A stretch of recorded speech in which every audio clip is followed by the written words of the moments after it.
You're a superhero.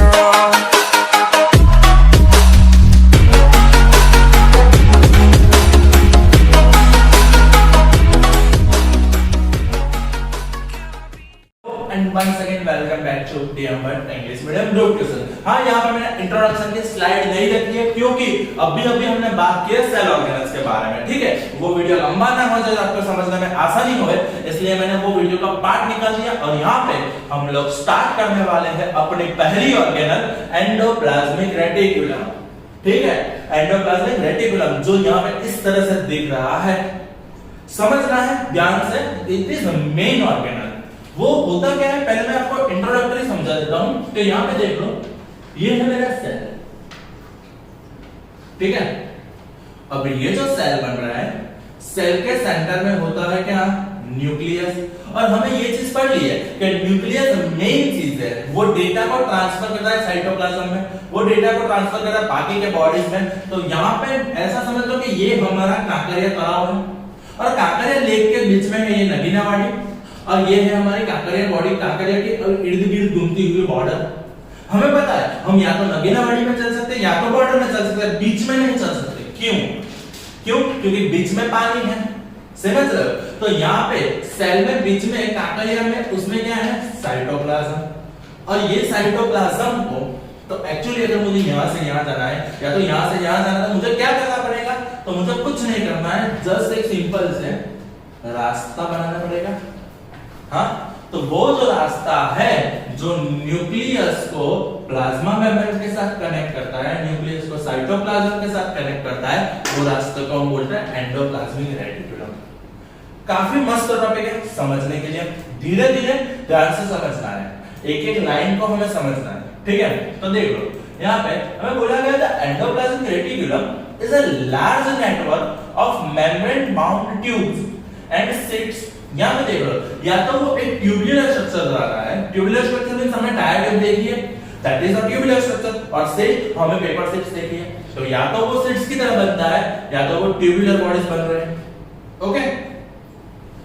It looks like long tubules all round और oblong bags, जिसको हम बोलेगा वेसिकल्स। वेसिकल्स यहाँ पे देख लो, ये रहा वेसिकल, देख रहे हो यहाँ पे ये छोटे छोटे जो रह जाते हैं वेसिकल्स होते हैं। जैसे कि मैं बोल रहा हूँ, आप पकोड़े तलते हो तो जब आपने पकोड़े खाए तो वो पकोड़े के साथ थोड़ी थोड़ी ऐसे मेमोरी रह जाती है, छोटे छोटे पार्टिकल्स रह जाते हैं, तो वो होती है वेसिकल्स। ऐसे एकदम समझ लो कि एंडोप्लाज्मिक रेटिकुलम का स्ट्रक्चर कौन सा होता है, या तो वो ट्यूब होता है, या तो वो राउंड होता है, या तो छोटे छोटे बैग होते हैं। देख रहे हो, छोटे छोटे बैग होते हैं जिसको हम बोलते हैं vesicles, okay. The ear membrane is similar in structure to the plasma membrane। हाँ, ये बात समझ लो। ear membrane यानी एंडोप्लाज्मिक रेटिकुलम जो भी रहता है, अभी देखो हर बार हमें इतना लंबा लिखने की जरूरत है, endoplasmic reticulum endoplasmic reticulum endoplasmic reticulum, थक जाते हैं भाई। तो उसके लिए हम क्या लिखेंगे, ear, क्या लिखेंगे, सिर्फ ear। तो यहाँ पे देखो, जो ear होता है वो ear का स्ट्रक्चर एग्जैक्टली प्लाज्मा मेम्ब्रेन जैसा होता है।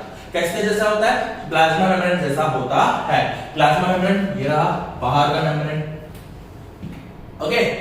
चलो, there are two types of ER, that is RER rough endoplasmic reticulum and SER smooth endoplasmic reticulum, IMP। दो टाइप के ER हमारे पास होते हैं, एक होता है रफ एंडोप्लाज्मिक रेटिकुलम, दूसरा होता है स्मूथ एंडोप्लाज्मिक रेटिकुलम। इतनी बात समझ में आ गई। रफ को रफ क्यों बोलते हैं, क्योंकि उसके ऊपर ऐसे छोटे छोटे डॉट्स होते हैं। पहले देख लो, यहाँ पे आप लोग देख रहे हैं ये ईयर, और ये ईयर की बॉडी के ऊपर आप लोग काफी सही से देख पा रहे हो, तो वहां पे एक मेम्ब्रेन है। सबसे पहले इसके ऊपर एक मेम्ब्रेन होता है इस तरह से,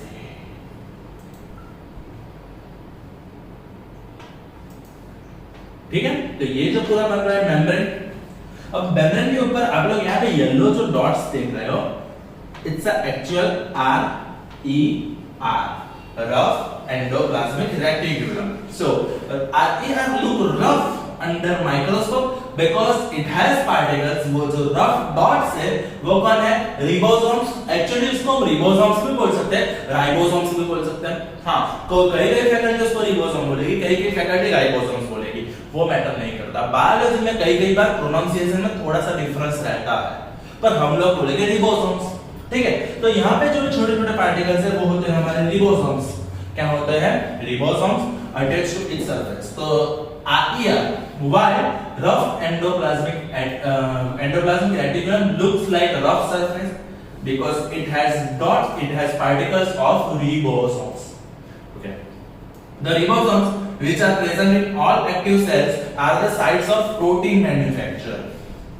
याद रखना है, क्या रखना है? याद रखना है। याद क्या रखोगे?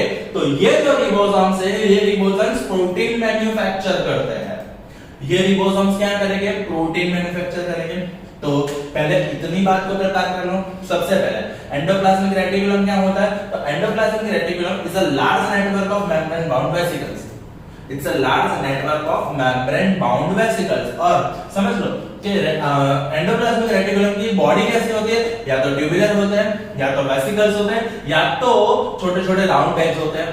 ओके, मेनली हमें लिखना ये है कि endoplasmic reticulum is look alike, just look alike plasma membrane. Perfect. Okay, वो प्लाज्मा मेम्ब्रेन की तरह दिखता है। और हमारे पास जो भी एंडोप्लाज्मिक रेटिकुलम है उसके दो टाइप निकल के आते हैं। कौन कौन से टाइप निकल के आते हैं? एक होता है स्मूथ एंडोप्लाज्मिक रेटिकुलम, दूसरा होता है रफ एंडोप्लाज्मिक रेटिकुलम। तो रफ एंडोप्लाज्मिक रेटिकुलम को हम रफ क्यों बोलते हैं? क्योंकि उसके ऊपर रिबोसोम्स के छोटे-छोटे पार्टिकल्स होते हैं। रिबोसोम्स क्या करते हैं? प्रोटीन को मैन्युफैक्चर करते हैं। इतनी बात समझ में आ गई? हां, एक बार देख लो इतना, चलो जल्दी से। Main rough and smooth. तो रफ अगर प्रोटीन बनाता है, रफ ER जो भी होता है, RER जो भी होता है, वो अगर प्रोटीन बनाता है तो SER क्या करता है? स्मूथ एंडोप्लाज्मिक रेटिकुलम क्या करता है? तो स्मूथ को स्मूथ क्यों बोलते हैं? क्योंकि उसके पास रफ सरफेस नहीं है, यानी उसके पास रिबोसोम्स नहीं है। उसके पास रिबोसोम्स नहीं है। देख लो। सो यहाँ पे क्या होगा कि जो भी हमारी RER है, रफ एंडोप्लाज्मिक रेटिकुलम, वो बनाता है, उसके ऊपर होता है रिबोसोम्स और राइबोसोम्स। और ये भी जो रिबोसोम्स होते हैं, वो रिबोसोम्स बनाते हैं क्या? प्रोटीन। वो रिबोसोम्स क्या बनाते हैं? वो बनाते हैं प्रोटीन। समझ रहे हो? ओके, अब ये जो प्रोटीन होता है, वो प्रोटीन क्या करता है? आगे कन्वर्ट करता है, आगे जाने देता है किसको? प्लाज्मा मेम्ब्रेन को।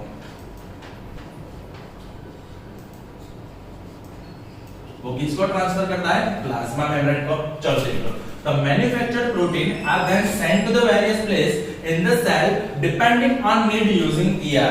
यानी सेल में जहां पे हमें प्रोटीन की जरूरत रहेगी, ये प्रोटीन हमें रिबोसोम्स बनाएगा और रिबोसोम्स बना के ये प्रोटीन को ट्रांसफर करेगा किससे?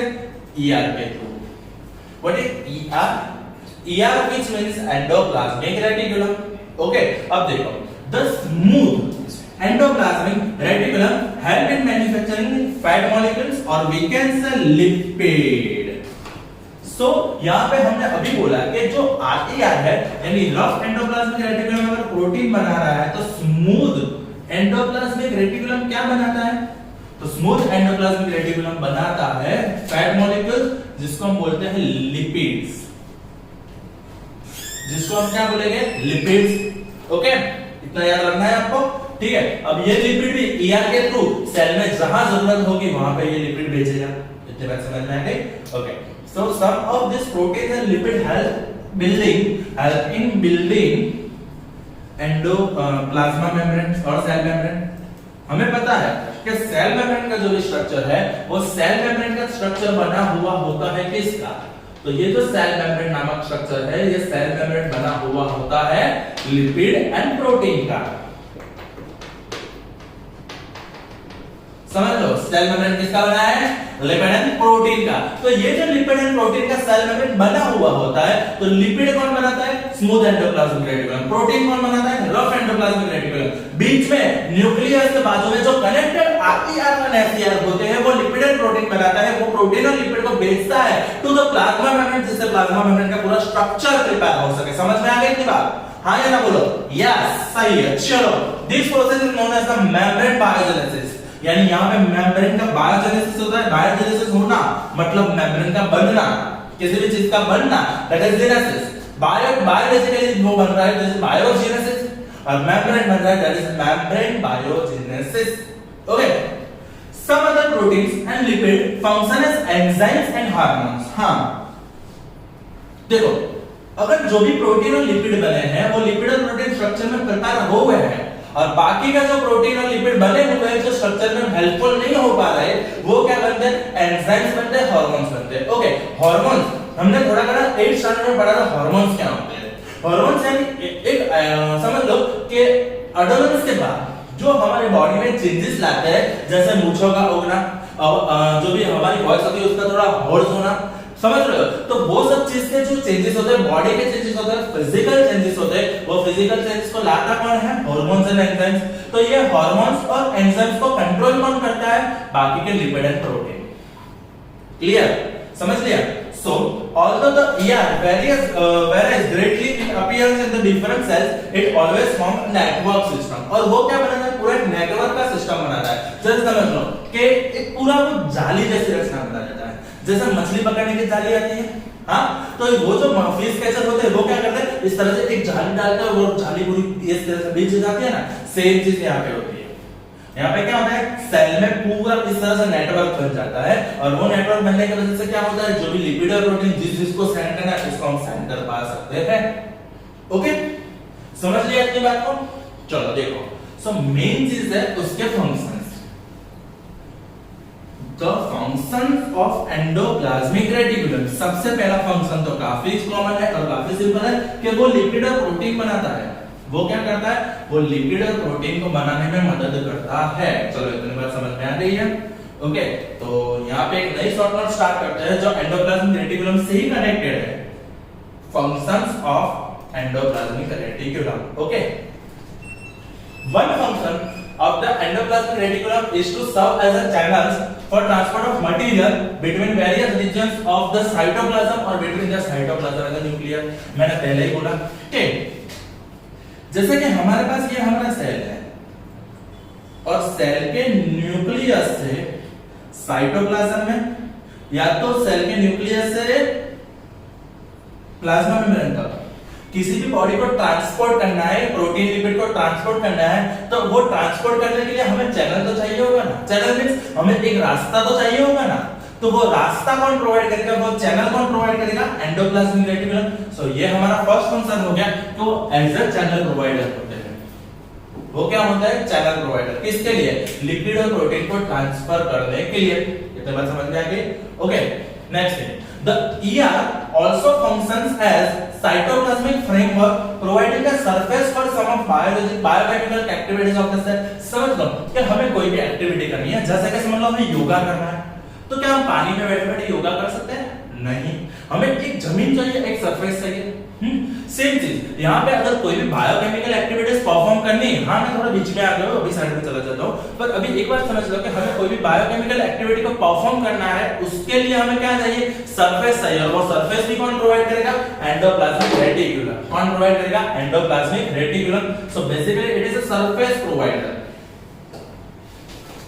वो चैनल प्रोवाइडर है, वो सरफेस प्रोवाइडर है। In the liver cells okay, एक फंक्शन आपको ऐड करना है कि वो लिपिड और प्रोटीन का मैन्युफैक्चर करता है, लिपिड और प्रोटीन का मैन्युफैक्चर करता है। और फोर्थ है in the liver cells of the group of animals called vertebrates. Vertebrates क्या होते हैं वो मैं आपको समझाऊंगा। लिवर सेल्स कौन होते हैं? लिवर सेल्स किसके पास होते हैं? वर्टिब्रेट्स। मैं एक शॉर्ट समझाऊं तो जिसके पास एक प्रॉपर्ली बैक बनती है, बैकबोन बनते हैं, तो उसको वर्टिब्रेट्स बोलेंगे। वो चैप्टर 7 में समझने वाले हैं, यहां पे मैंने बोला ही है। पर उसके अंदर स्मूथ एंडोप्लाज्मिक रेटिकुलम क्या करता है? मेनली डिटॉक्सिफाइंग एजेंट है, और मैनी पॉइजनस और ड्रग्स को हम डिटॉक्सिफाई कर पाते हैं। जैसे कि समझ लो कई बार क्या होता है, थोड़ा सा बीच में आओ, कई बार क्या होता है कि हमने दवा ली, वो दवा के कई बार साइड इफेक्ट्स हो जाती है। हाँ, पर वो दवा के साइड इफेक्ट क्या हर एक को होती है? नहीं। क्यों? क्योंकि उसके जो दवा के जो भी पॉइजनस टर्म्स रहते हैं, उसका जो भी टॉक्सिक एलिमेंट्स रहते हैं, वो टॉक्सिक एलिमेंट को डिटॉक्सिफाई कौन कर देता है? Endoplasmic reticulum. कौन करता है? Endoplasmic reticulum. इतनी बात समझ में आ रही है आपको? समझ लो, कुछ नहीं, जो भी टॉक्सिक एलिमेंट्स है वो टॉक्सिक एलिमेंट्स को डिटॉक्सिफाई करता है, जिससे बॉडी सेफ रहती है। मेन 4 फंक्शन है एंडोप्लाज्मिक रेटिकुलम का। अगर शॉर्ट नोट पूछे 3 मार्क का शॉर्ट नोट में पूछते हैं तो हमें उसका सबसे पहले लिखना होता है construction, structure, construction we can say structure, और उसके बाद हमें लिखना होता है क्या? उसका टाइप्स, उसकी क्या लिखनी पड़ेगी हमें, टाइप्स। कौन कौन से है, एसिया, आरिया, smooth endoplasmic reticulum, rough endoplasmic reticulum. फिर उसके बाद हम लिखेंगे रफ एंडोप्लाज्मिक रेटिकुलम के बारे में, जिसमें होता है रिबोसोम्स, क्या करता है, प्रोटीन मैन्युफैक्चर करता है। उसके बाद हम लिखेंगे स्मूथ एंडोप्लाज्मिक रेटिकुलम, जो लिपिड मैन्युफैक्चर करता है। उसके बाद हम लिखेंगे कि ये लिपिड और प्रोटीन को हम क्या करेंगे, प्लाज्मा मेम्ब्रेन बनाने में यूज करेंगे। ये लिपिड और प्रोटीन को हम क्या कर रहे हैं, प्लाज्मा मेम्ब्रेन बनाने में यूज करते हैं, और ये पूरा नेटवर्क सिस्टम बनता है, हाँ या ना। और उसके बाद हम इसके लिखेंगे functions.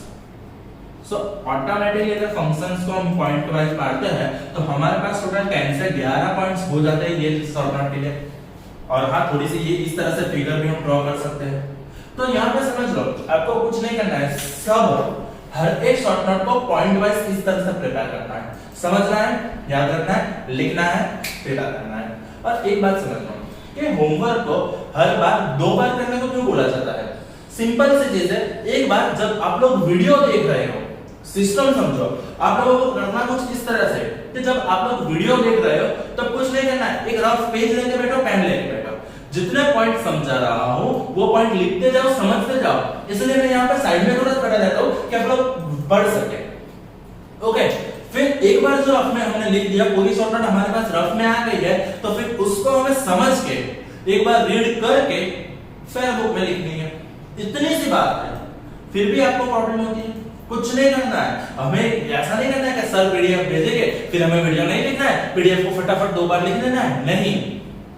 This all are happening for your growth and development of your knowledge only, okay? बाकी कोर्स खत्म करना है, it's a left hand play।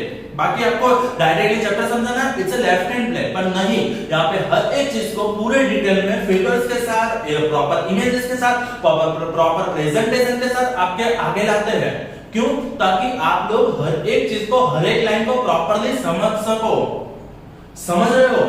हाँ, क्या बोल रहा हूँ, कुछ नहीं करना है, वीडियो को देखो, वीडियो को देखते समय एक रफ पेज में आप लोग वो सब लिखो जो भी मैं नोट डाउन कर रहा हूँ। आप जब भी वीडियो देखो तो पेन और पेपर को लेके बैठो, ताकि जो भी मैं समझा तो वो अच्छे से मगज में घुस जाए, अच्छे से दिमाग में पढ़ सके।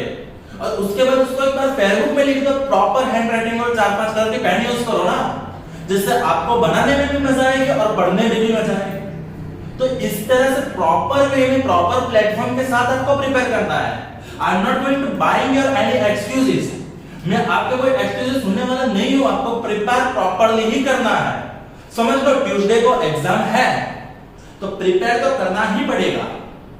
ओके, समझ रहे हो? यहाँ पे हर एक चीज को इस तरह से प्रॉपरली क्यों लिखा जाता है, क्यों समझाया जाता है, ताकि आपको वो दिमाग में लास्ट तक याद रहे, लास्ट डे तक नहीं, लास्ट ब्रीथ तक याद रहे। इतनी बात समझ लो। तो यहाँ पे हर एक चीज को इसलिए लाइन बाय लाइन एक्सप्लेन किया जाता है, तो उसका इस्तेमाल करो, प्रॉपरली प्रिपेयर करो। ओके, तो आज के लेक्चर में हम एंडोप्लाज्मिक रेटिकुलम को यहाँ पे खत्म करते हुए, समझ में आ जाएगी ना। तो ये है हमारा endoplasmic reticulum. Thank you, that's it from my side.